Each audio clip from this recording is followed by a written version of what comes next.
When I was a medical student, I hated any story that started when I was a medical student.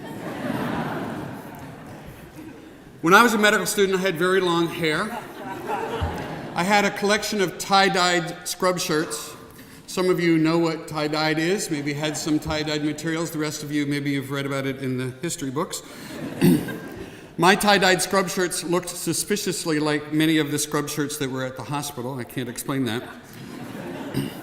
And every morning I'd climb on my bike and I would bike down to the hospital. And when I got there, I would take off the tie-dyed scrub shirt, I'd put on a dress shirt, I'd tie my hair back in a ponytail and tuck it down in the shirt, and I'd reach into the saddlebag and I would take out my white coat. And I would have my own personal little white coat ceremony. And I would don the mantle, I would put on my superhero costume. And I would go into the hospital and feeling that I had just joined a great tradition that's hundreds or thousands of years old. And that white coat for me was transformational. Putting it on, I felt like I was transformed from hippie to Hippocratic. It gave me a code that I could live by. When I was a medical student, I met a pretty red-haired nurse in the ICU.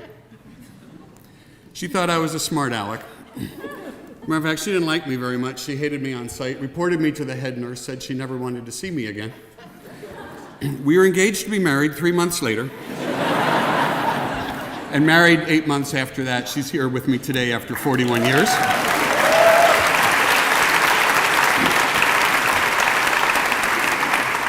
And she still thinks I'm a smart aleck. When I was a medical student, I worked at WBRU. At that time, it was #1 in the Providence market. You're listening to WBRU. Just a little left of center on your radio dial. Some of you may remember when radios had dials. At the end of the day at the hospital, my little ceremony would reverse. I'd take off the white coat and tuck it into the saddlebag. I'd take off the dress shirt. I'd literally and figuratively let down my hair, put on the tie-dyed scrub shirt, and cycle up to WBRU, where I had an evening radio program, progressive rock or album rock, and I did that for 7 years. Well, over the years, my little mini ceremony with my white coat continues, and it's taken many different forms. I'd be in the computer research lab, and it was time to go make rounds in the ICU. So I'd tuck in my shirt, put on my shoes, put on a tie, and don my superhero costume and go make rounds in the ICU. From algorithms to cardiac rhythms, saving lives, it's a tough job, but somebody's got to do it. Well, for the longest time, I considered my white coat to be transformative, something that covered up what I was and turned me into something different, disguising that hippie and turning it into something decidedly more medical. Until one day, on the intensive care unit, I was caring for an elderly woman. She had multi-organ failure, clearly at the end of her life. Her systems were all shutting down one at a time. I kind of felt like I was standing outside of a house at night, watching the lights being turned off, one set at a time. And I was standing at the bedside with the patient's daughter, Judy. And Judy was very tearful. It was a very sad occasion. It was death with dignity, but it was still going to be death.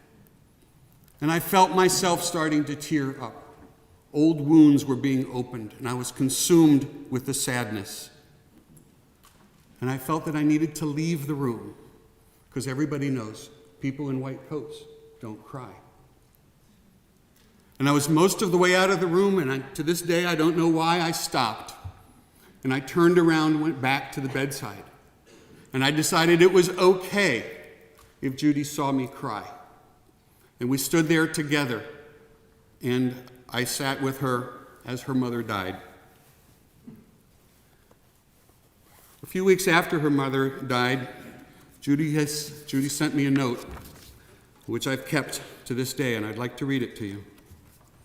Dear Dr. Elion, it has taken me this long to write to you because I've been searching for the words to express my profound gratitude for your kindness as my mother was dying. Your intuition is remarkable. You knew what I needed to hear even before I asked the questions. I don't think anyone could have guided me as gently, as thoroughly, as thoughtfully, or as wisely as you did through the waiting, the decision, and the end of my mother's life. I hope you are involved in teaching new young doctors. They will be privileged to learn more than cardiology from you. Please accept my thanks from the depths of my heart.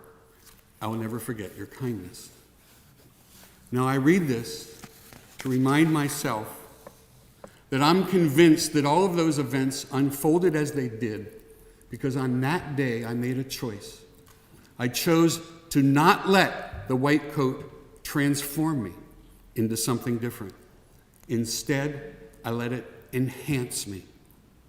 That long-haired hippie in the tie-dyed shirt, the computer geek, the smart aleck with the weird sense of humor, my own set of experiences, wounds, and pains. That white coat added to it on that day. Now, most of you have probably guessed where this is going. Parents and friends, you should all be so proud of the accomplishments of the students that have gotten them here to date. And students, you should be incredibly proud of sitting here today, awaiting the opportunity to don your white coat and to take another big step towards joining a century-old tradition and profession. But be sure that the white coat adds to who you are, enhances who you are, and does not in any way cover it up. In the words of Oscar Wilde, be yourself. Everyone else is already taken.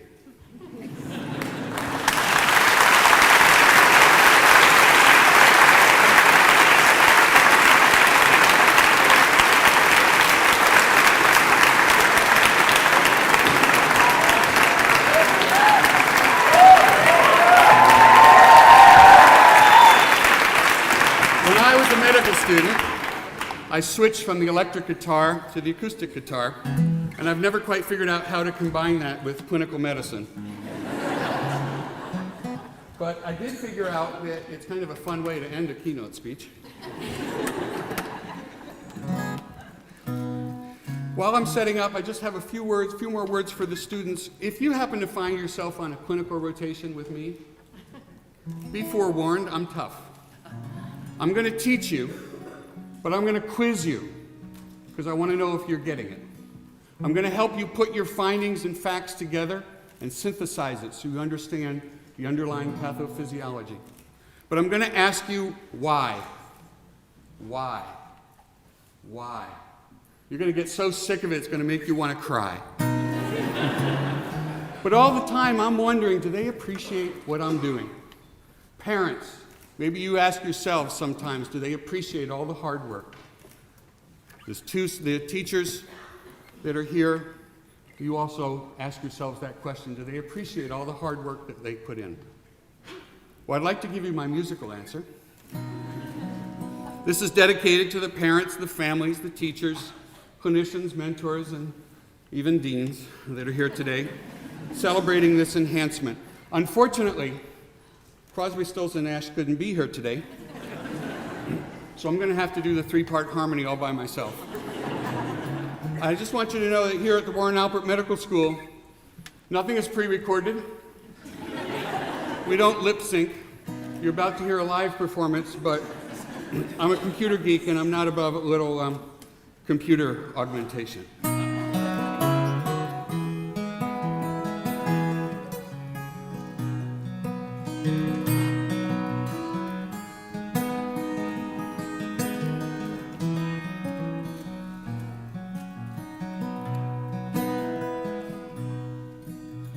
Now they all get their coat.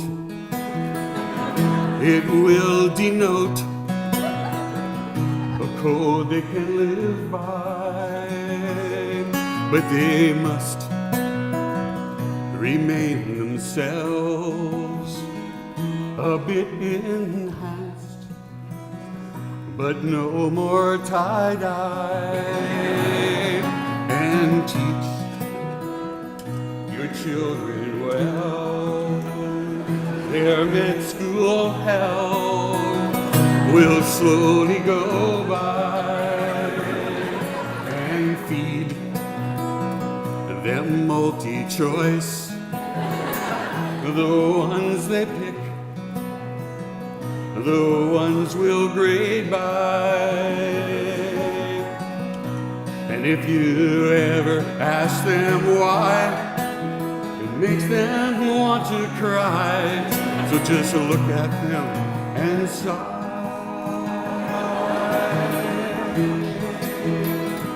And know they love